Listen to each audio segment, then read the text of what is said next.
Thank y'all for coming and another lecture on our wellness and health that we're having here. I do have Vitas here to help us present Understanding Grief. We have Dr. O here. She was our presenter. She did a dementia presentation for us, and April Moxley as well. So I will have them come up and we will get started. Thank y'all for coming. All right. Very good. You know, I had so much fun here the last time that I got to talk to y'all that I begged for a repeat gig. And I'm talking a little bit out of my element, but I am learning as I go. And grief is not something that I can promise you they talked about in medical school. No. I did a residency, and pediatricians were not supposed to lose kids, so no. And I did a fellowship in PD Hem/Onc, and no, we didn't talk about it then. So the only grief that I ever got exposed to was the day my father died unexpectedly. And I was just, so I've been through this process that we're gonna walk through today. I've got a couple, you know that my interest is in Alzheimer's because it is. Dementias are my favorite. So I'm gonna do a little bit on grief in Alzheimer's disease. But I wanna introduce a very, very dear colleague whose office is right next to mine. This is April Moxley, who runs our bereavement center, and she is a wealth of knowledge. And even though she put my name first, which I told her not to, she's gonna start and then I'm gonna jump in. So I'm gonna go get my coffee cup and away we go, April. Get a donut. Thank you. You're welcome. Hi guys. Good morning. How are you? It's good to see you and thank you guys for having us out. So like Dr. O said, who is amazing in every way. I learned more from her than, you know, anybody. And of course she's next door to me like she said, so we have lots of good conversations. I've been with Vitas for 20 years. And I'm a social worker, and I am also the bereavement manager at Vitas. And kind of what a bereavement manager does is, after our patients pass away, we follow all of our families on that grief side for up to 13 months, right? And some of the ways that we do that is provide mailers that go out to them, letting them know my name's plastered all over the place. You know, if you need something, please call us. We're happy to continue some additional support. We're happy to, you know, do all of those things and connect you to the right resources, get you into a support group if that works, all of those different things. So we take a lot of pride in how we follow all of our families so that they know that they're not alone. Because many times after the death, is where the real work starts, right? Emotionally and spiritually, healing from that, right? Healing in your grief. And she's right, we just don't do grief great in the United States. We don't talk about it much, do we? Did y'all talk about it when y'all were younger? Like, you can think about the first death you experienced, maybe as a child, right? Did your parents ask you how you felt? Yeah, none of that really happened, right? So a lot of times I don't think that we actually give grief credit enough for how present it's been in our lives. Because grief isn't only when someone dies. Now that is the biggest form of grief, right? But we also experience grief in many other ways. Maybe you, as military folks, right? Maybe you were really just loving the community that you were in, and y'all got papers and you went somewhere else, right? Well, there's some grief that's involved with that, right? Now you're gonna have to pick up and you're maybe disconnected from friends, from some community. Maybe you went to school and you had to change schools, or maybe your teacher left. a lot of different things in our lives we grieve. And so a divorce, right? A separation. All of those things are surrounded by grief. So I just don't know that we give it enough credit in terms of how it affects us and how it has affected us. And so I think it's important that we talk about it. I think that it's time that we talk about it because it's an important thing and it affects each and every one of us. So we are, that didn't sound good. That's what he told me to push. Okay, so then I'll just do it with my hand. Yeah, I'll just do it with the, yeah, this thing's not working. That's okay though. We can adjust. So the first thing that we're going to talk about is anticipatory grief. Has anybody heard of that before? Yeah? Good, good. You know, I find a lot of times when I'm with families and patients alike that they are experiencing this very thing. Patient is still living. Patient has been diagnosed with a terminal illness. They're on hospice with us, and the caregiver and the patient, there's a lot of feelings involved, right? There's sadness, sometimes there's anger, sometimes there's guilt. There's lots of different feelings. And so anticipatory grief is also referred to as anticipatory loss or preparatory grief. It's the distress a person may feel in the days, months, or even years before the death of a loved one or impending loss. It's the experience of knowing that a change is coming and starting to experience bereavement in the face of that. So we anticipate the loss, right? And we start to grieve already. And here's some symptoms of it. And if you look at it, they're pretty similar to grief itself, if you have looked at that at all, if you've looked at any of Kubler-Ross's stuff, right? This is a lot of emotional symptoms. We could have denial or disbelief. That's a big one, right? I think that happens, especially when you're first told that there's a problem, there's a disease that's going on. Guilt, right? Anger, shock, numbness, helplessness, preoccupation, confusion, depression, anxiety, and difficulty concentrating. You know, I think out of, and then physical, right? There's crying, could be dizziness, fatigue, an upset stomach, loss of appetite, difficulty sleeping, and tightness in chest. So when I go in and talk to families and allow them some space to talk about some of the things that they're experiencing, a lot of times it's these things, right? And when I can give it a name and I can tell them, guess what? There's a name for what you're going through. It's called anticipatory grief. And it's very normal, and these are normal reactions that you're having. I see people go, I thought I was going crazy. They're very relieved in the fact that this is normal. And it's hard though. It's a very hard thing to go through, to be, especially as you are continuing to care for the patient. So I wanted to identify some coping that we can help with, right? There's several strategies that can help. First of all, being gentle and patient with yourself.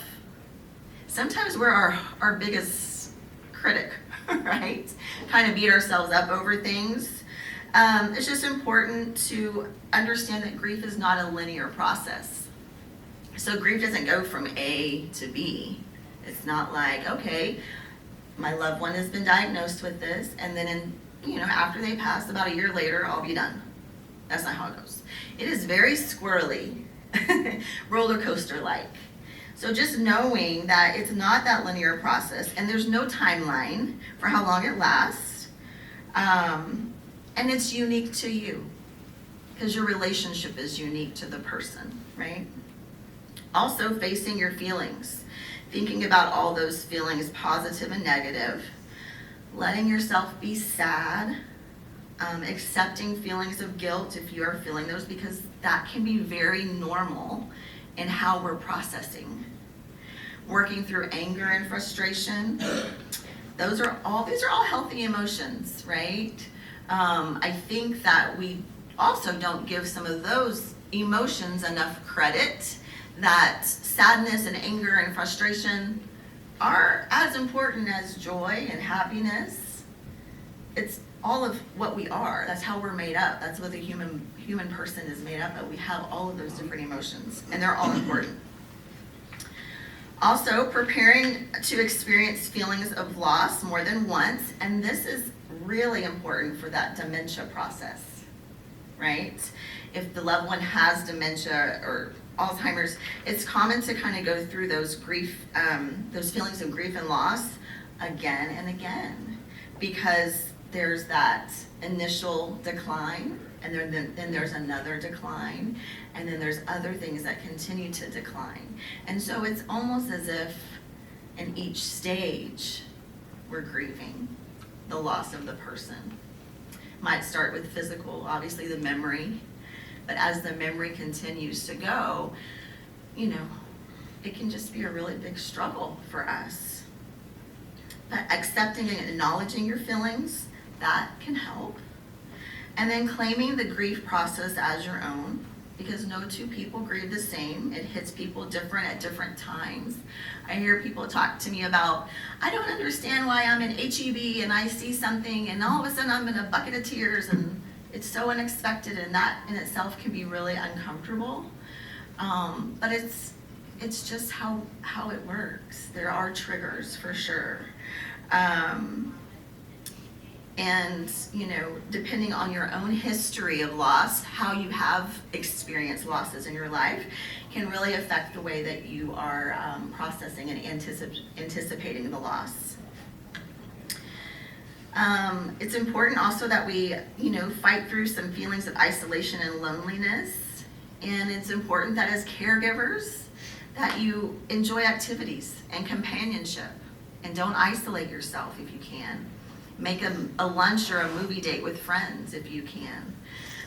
Take a break away and help you relieve some stress and grief and strengthen your support system. It's really important to stay involved in those activities if you are caring for a loved one, that you can still do things and get away. It will help you help take care of them longer if you take care of yourself a little bit.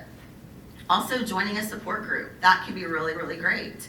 There's lots of different support groups through the Alzheimer's community. I can certainly provide some of that information for you guys, but that is a great place for people to go and kind of cry and laugh together about all the stuff. Because who better to talk to about dementia, Alzheimer's, or any type of caregiver stress than others who are going through the same thing, right? And then know that some people are just not going to understand your grief. Some people just aren't. Most people think that grief happens when someone dies. They don't really understand that it can also affect you when there is a terminal illness or a long-term illness. Accept yourself. Think about what you expect for yourself. Is it realistic? Learn to accept things that are beyond your control and make responsible decisions about the things that you can control. We can't control it all, right? So really and truly, again, practicing some self-compassion with yourself and understanding that you can't do it all, and getting help when you need that help. Taking care of yourself. Is anybody good at taking care of yourself? You know, not just physically, but emotionally. That's important that we take care of ourselves. We want that physical, mental, and emotional well-being for that balance in your life, and that should still be a priority for you. Do things that bring you joy and comfort, and give yourself time to rest. And then relief sometimes is normal as well. And what I mean by that, caregiving can be really exhausting, and it can be really hard to see your loved one decline. And especially if there has been, you know, some pain involved and things like that, it's normal that when they do pass to feel some relief in some ways, right? That they're no longer in that pain, they're no longer suffering in that way. And it is a normal reaction to the loss, because it is an incredibly emotional and stressful time in your life. So that's the start, right? And so that's the beginning. That's before the loss, the anticipation of the loss. And now Dr. O is going to come and talk to us about ambiguous grief. I'm just going to define ambiguous grief first and then talk to you about it because it's kind of weird. That's probably an overused statement these days. But ambiguous grief is the type of loss you feel when the person is physically present but not really there. And that's why it fits in with dementia so well. You mourn for what was. You mourn for a fireplace on a winter night, a glass of wine, and discussing things with your best friend and constant companion. And you can't do that anymore. You mourn when you go to see a Broadway musical down at the Empire Theater and your companion can't be there anymore to enjoy it with you. You may mourn the new Democratic National Convention when you and your partner would spar back and forth because one of you was one party and one was the other, and there's no one to spar with, and you'll miss that. But that's not the only way ambiguous grief can present itself. And for you guys in the military, there may be another window of ambiguous grief that you have experienced. MIA, missing in action, and we don't know where they are, and we don't know if they are, and we don't know how they are. A terrible, terrible grief. One of my cousins was a Navy pilot, and on a training mission, he crashed into some mountains in this winter, and they were never able to find his body. His mother grieved bitterly till the day she died. And so, you know, that's a loss that you're experiencing. And the other thing is that other people may not get it. The third type of ambiguous grief, and I don't know that it's so ambiguous, but we talk about caregivers grieving. Supposing you are the person with dementia. And I remember this very, very well because my brother died unexpectedly, and my mother buried 3 kids, and I was the only one left standing. And she would say to me, "Where's John today?"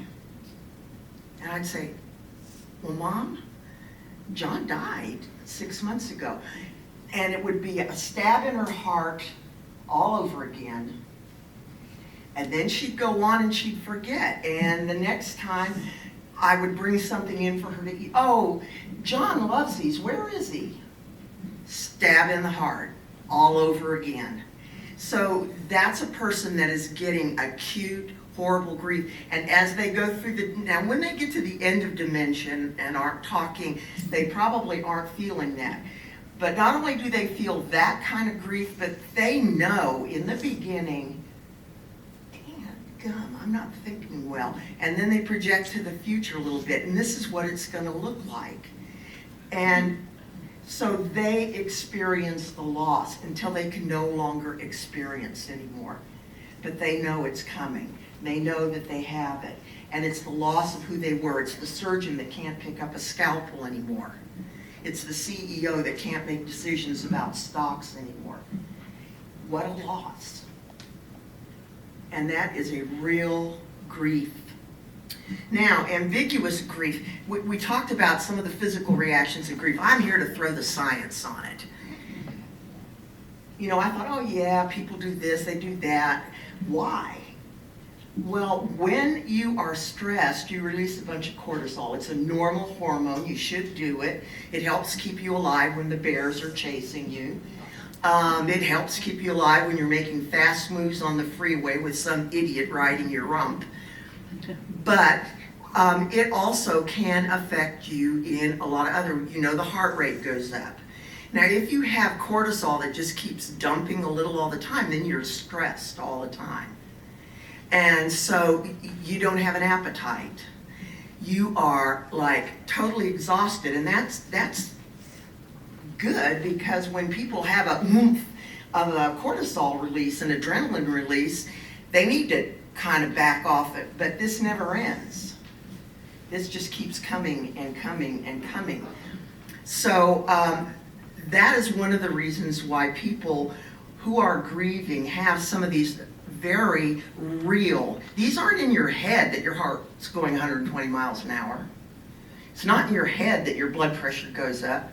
It's not in your head you can't sleep.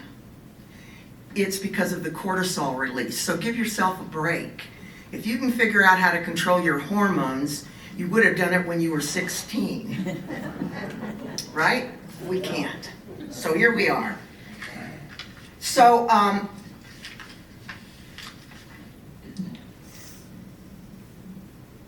what do you do about this? Well, with this ambiguous grief, and the other thing about ambiguous grief is no one else gets it. No one else gets it. You know, when someone's husband dies, you go to the funeral, you send a card, you send flowers, you hug them, you ask how they're doing, let's go to lunch sometime. They don't do that for ambiguous grief because no one ever knows that it's there except you, if you recognize it. So you're gonna soldier on alone unless you can develop that core of people that are gonna help you with this, that know what you're going through. April mentioned support groups. I can't recommend them enough, especially if someone you love has dementia, for a lot of reasons, because they support you. They understand ambiguous grief. They understand what it's like to have your loved one with Alzheimer's shuffle around the house and now is falling and falling and falling. And you know it's a loss and it's part of the process. No one else is going to understand that, but a support group will. They're going to understand what it's like to be awakened at 2 a.m. because your loved one with dementia got up, got out of bed, and peed all over the floor. And you got up because they were up and you slipped in it. People with dementia will get, that have a loved one with dementia, with that ambiguous grief of each step of the loss, are going to get it. So I can't recommend them enough. The other thing is that, what do you do about this? They say drink lots of water. Well, why in the heck would you do? Oh, flush the cortisol out. If I get rid of it, I'm not gonna. Now, in my case, because I live on the edge and I am a AA personality, yeah, drinking a lot of water isn't gonna help. It'll make me mad because I gotta go to the bathroom all the time. And that's going to cut into what I got to do because I got to do this. So the other thing is we worry about sleep a lot. It would be better. Oh, that's why I never use slides. Because I'm looking at people and forget. But anyway, we go. Try and rest and don't worry about sleep. If you need to lay down for 20, 30 minutes, after breakfast, do it. If you need to lay down for 20 or 30 minutes after lunch, do it. Don't worry about it. You're resting. That will replenish things, even if you don't fall asleep. And if you really are having trouble sleeping, I'm just going to put a plug in. Sometimes that happens to me, Kitty. Can you believe it? I have this app on my phone called Calm. And Calm, do you guys have it? Well, you can get just music. They even have Calm for pets. And it works. It worked. It worked on my dog who was just a mess during a thunderstorm. And it really helped soothe him. And then it helped soothe me because I wasn't worried about him. But this is great. You can do meditations. I remember when I was a little kid, my mother used to read me bedtime stories. I have never heard the end of a bedtime story on Calm yet. I'll get up in the morning, it will say, could you rate this? How did you like that? I don't know. I don't know. I fell asleep. So I would really recommend it. if you really are having trouble sleeping, or if you're really like that. There's lots of meditations, there's lots of relaxation exercises. Get yourself into a routine. It seems to help you with the ebb and flow of cortisol if you're putting one step in front of the other the same way you did yesterday, the same way you did the day before that, and the same way you'll do tomorrow. Routine seems to help. And if your loved one with Alzheimer's or dementia is still awake, routine helps them too. They don't, it's not good to change horses in the middle of a stream if someone has dementia. It's frightening, it's unsettling. You go into the fight or flight mode, and then you're not cooperative with anything. So just to say, routine is good. And if you're having trouble with your memory, and you've probably already thought of it if you're taking care of someone with dementia, make a list. This is where the TV control is. This is where this is. This is the code to the burglar alarm. Whatever it is, make lists. Make what to do lists. I got to go to the bank. I got to go grocery shopping. And then you can get it done. The other thing is if you're so inclined, and journal, that is another good way to relieve stress and find closure. And those things will be helpful to you with time, to go back when you feel like nothing's working, nothing's right. Go back and look at your previous journal, where you were and where you are. So, in conclusion, routine. You've got cortisol, you can't help it. That's the way the human body was built to survive.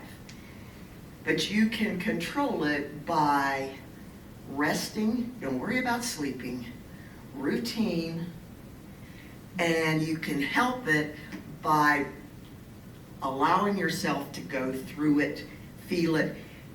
And if you need support, get into a support group, because this no one else is going to understand your grief. That your husband or your wife was continent with bowel and bladder 6 weeks ago, and now you're in diapers. Really?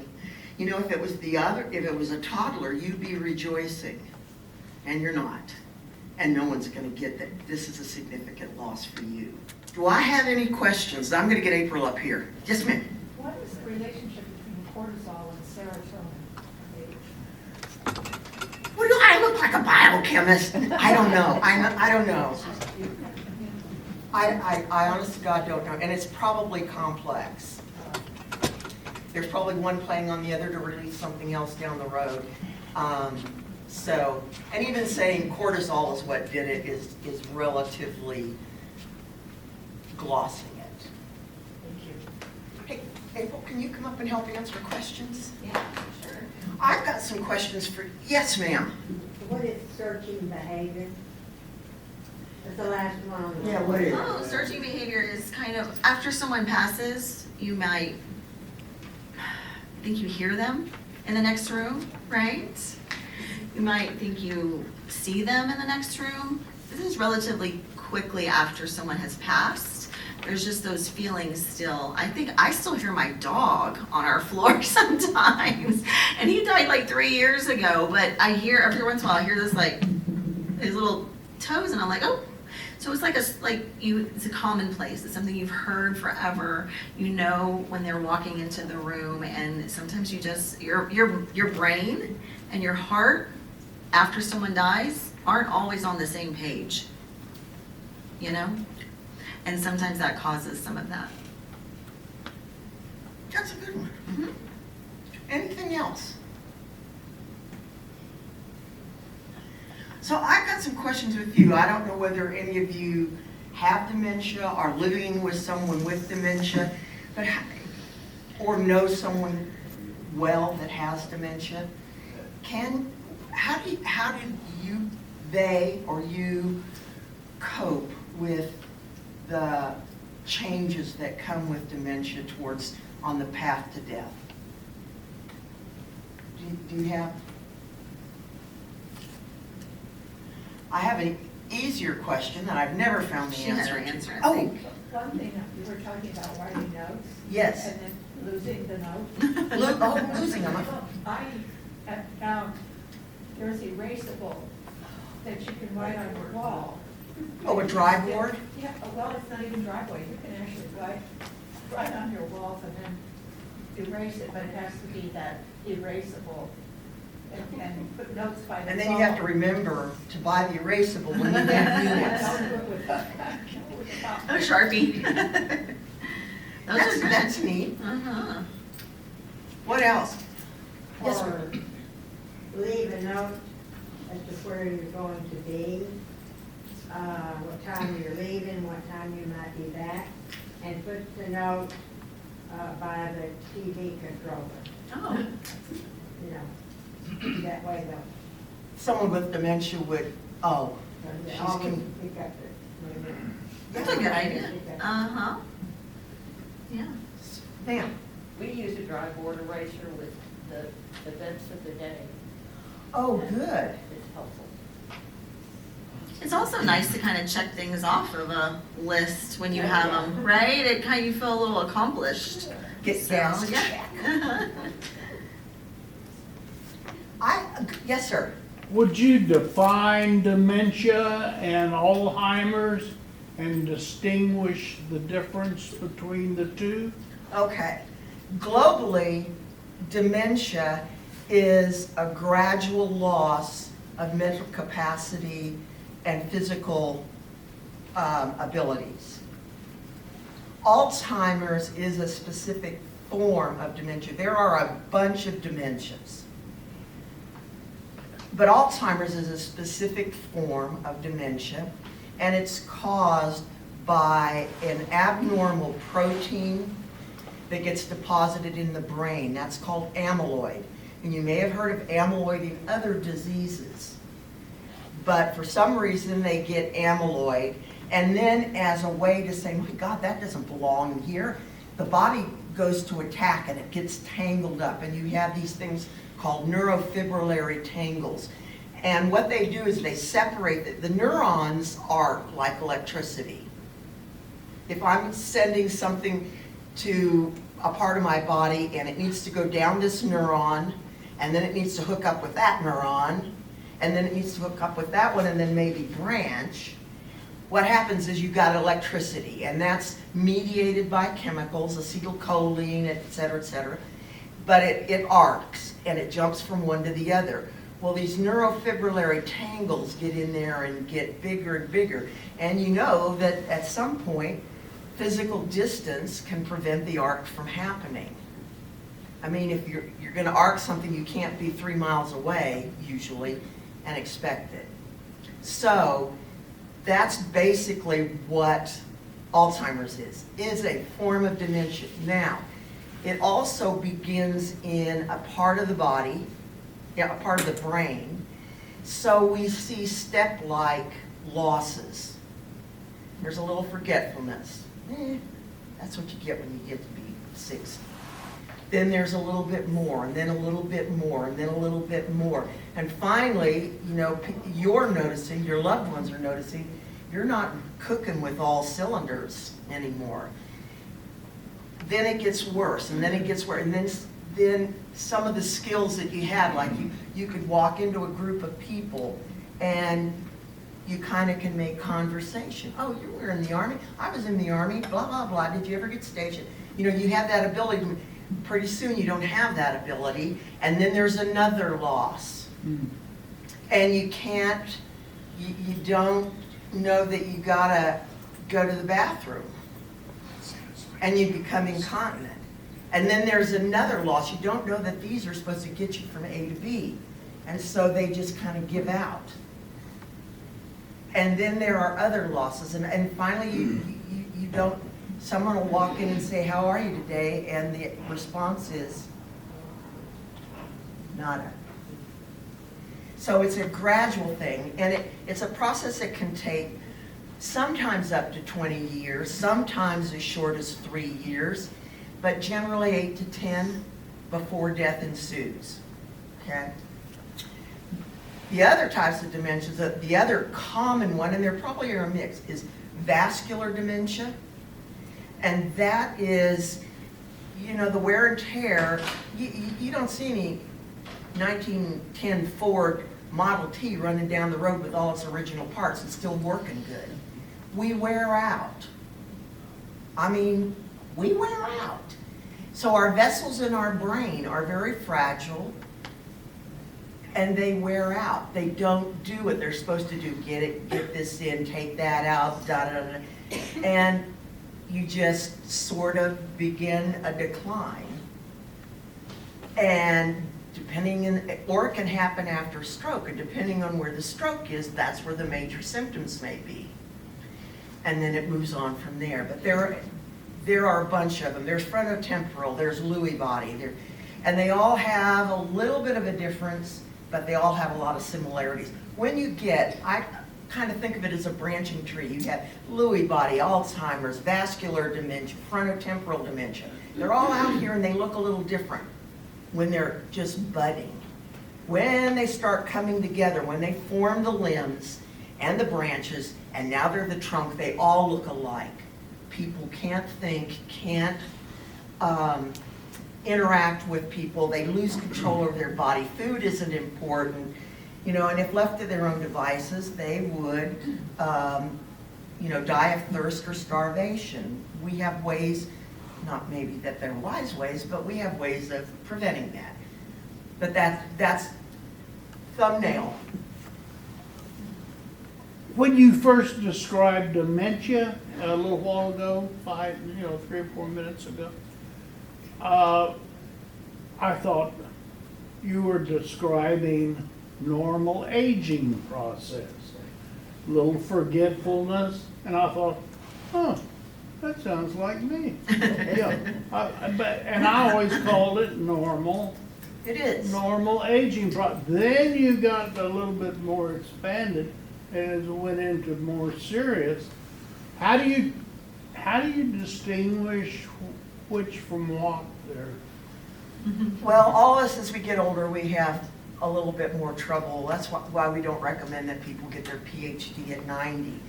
But it has been done. So, you know, normal aging is, you do have a little forgetfulness.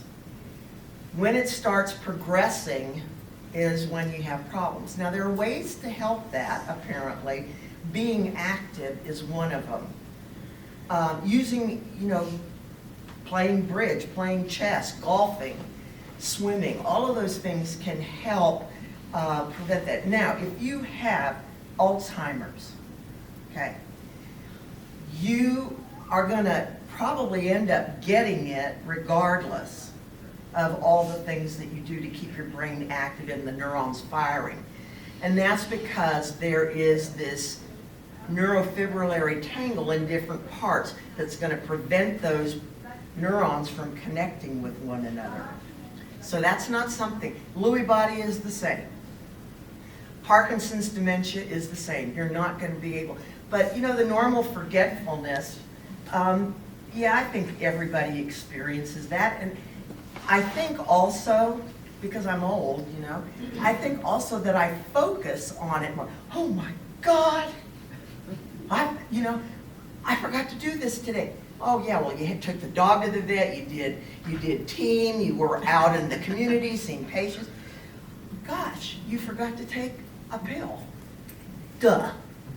You know, so I think those of us who are older, and I'm not going to say old because I don't believe that's, but those of us who are older may focus more on that, on a simple slip up. A teenager wouldn't do it. Well, Mom, I forgot. And we say, oh, okay. I forgot to take the garbage out. Now, for me, when I forget to take the garbage out, oh, God, I'm headed for dementia. I mean, I would do mental status exams on myself. I'm so scared of it. I'm kind of like that friend of mine. I don't know whether you weren't here, but our regional medical director told me one time, He said, I'm scared of getting dementia. And I said, you and me both. He said, listen, I've got a string in my bathroom. And on the end of it, I've tied a cyanide pill. What? And he said, and I got a sign on it. It says, if you don't know what this is, swallow it. You know, so I'm one of those. You know, grief and grieving is sad, but there's always joy in the world. And sometimes we just have to sit back and, like, this is a joyful experience for me to get out with you people. I don't have to listen to them tell me how old I am. We're all about the same age. So, thank you.